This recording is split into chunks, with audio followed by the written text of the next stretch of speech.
Марш парков – ежегодная природоохранная акция, которая в каждом населенном пункте проводится по-своему. В Сибае в рамках нее уже принято выходить на уборку одних из самых посещаемых мест города. Сегодня такими объектами стали парки Маяковского и 30-летие Победы, а также стадион Труд. В данном субботнике приняли участие бюджетные учреждения, организации, коммунальные службы, банки и торговые объекты.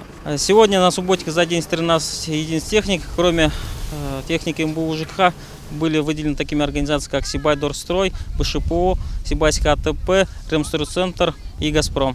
Особенно активно работа кипела в парке 30-летия Победы. Несмотря на холодный северный ветер, десятки сотрудников учреждений и организаций города вышли на субботник и внесли свой вклад в движение «Марш парков». Наша организация управления пенсионного фонда активно участвует в жизни города. Мы каждый год выходим на субботники, чтобы город у нас стал чище. А вот сегодняшний наш выход приурочен к дню рождения Владимира Ильича Ленина, основателя субботника.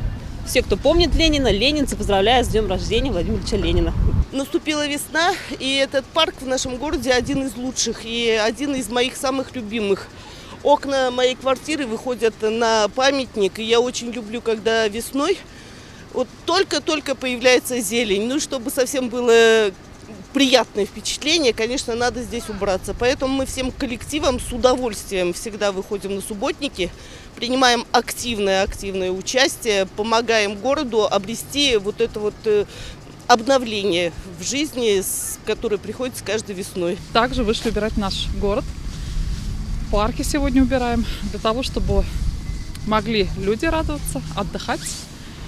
Ну и чтобы, так скажем, беречь нашу природу. Будем надеяться, что наши горожане будут ответственно относиться к чистоте и уюту города и внесут свой вклад для того, чтобы содержать город в порядке, в чистоте. По данным Управления жилищно-коммунального хозяйства города, на сегодняшний субботник вышли почти 3500 человек. Общими усилиями собрано 91 тонна мусора. Все запланированные территории приведены в надлежащий вид. Следующий этап экологической акции состоится в парке имени Мажита Гафури в ближайшие выходные. Лена Кириллова, Данила Любаев, Аль Кадыров, Любовь Карпова, телекомпания СТВ.